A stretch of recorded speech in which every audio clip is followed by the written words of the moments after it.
सबको जय श्री राधे। दोस्तों आइए सुनते हैं आज एकादशी व्रत कथा।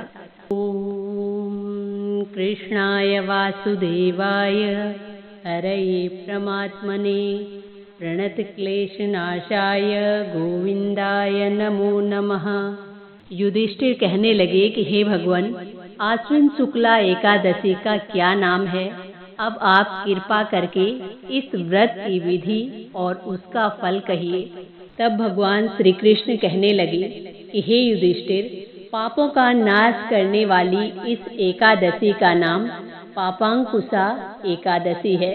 इस दिन मनुष्य को विधि पूर्वक भगवान पद्मनाभ की पूजा करनी चाहिए। ये एकादशी मनुष्य को मनोवांछित फल देकर स्वर्ग को प्राप्त कराने वाली है।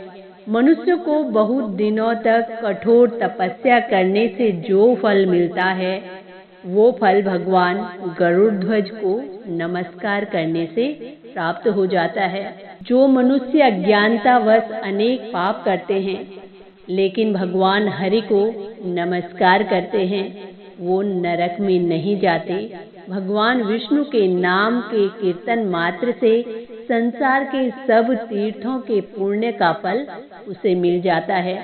जो मनुष्य सारंग धनुषधारी भगवान विष्णु की शरण में जाते हैं, उनको कभी भी यम यातना नहीं भोगनी पड़ती। जो मनुष्य वैष्णव होकर शिव की और शैव्य होकर विष्णु की निंदा करते हैं, वे अवश्य ही नरकवासी होते हैं। सहस्रों वाजपेयी और अश्वमेध यज्ञों से जो फल प्राप्त होता है, वो एकादशी के व्रत के 16वें भाग के बराबर भी नहीं होता। संसार में एकादशी व्रत के बराबर कोई पुण्य कृत्य नहीं है। इसके समान पवित्र तीनों लोकों में कुछ भी नहीं है। इस एकादशी जैसा पुण्यदायी कोई व्रत नहीं है। जब तक मनुष्य पद्मनाभ की एकादशी का व्रत नहीं करते, तब तक ही उनकी देह में पाप वास करते हैं। ये एकादशी स्वर्ग, मोक्ष, आरोग्यता, सुंदर स्त्री तथा अन्न धन को देने वाली है। इस एकादशी व्रत के बराबर गंगा, गया, काशी, कुरुक्षेत्र और पुष्कर भी पुण्यवान नहीं हैं। हरिवासर तथा एकादशी का व्रत करने और जागरण करने से मनुष्य विष्णु पद को प्राप्त होता है। हे राजेंद्र, इस व्रत के करने वाले 10 पीढ़ी मातृ पक्ष, 10 पीढ़ी पितृ पक्ष और 10 पीढ़ी स्त्री पक्ष तथा 10 पीढ़ी मित्र पक्ष सभी का उद्धार कर देते हैं। वो दिव्य देह धारण करके चतुर्भुज रूप में पीतांबर पहने और हाथ में माला लेकर गरुड़ पर चढ़कर विष्णु लोक को जाते हैं। हे निपोतम, बाल्यावस्था, युवा अवस्था और वृद्धावस्था में इस व्रत को करने से पापी मनुष्य भी दुर्गति को प्राप्त न होकर सद्गति को प्राप्त होता है। आश्विन मास के शुक्ल पक्ष की इस पापांकुशा एकादशी का जो व्रत करते हैं, वो अंत समय में हरिलोक को प्राप्त होते हैं तथा समस्त पापों से मुक्त हो जाते हैं।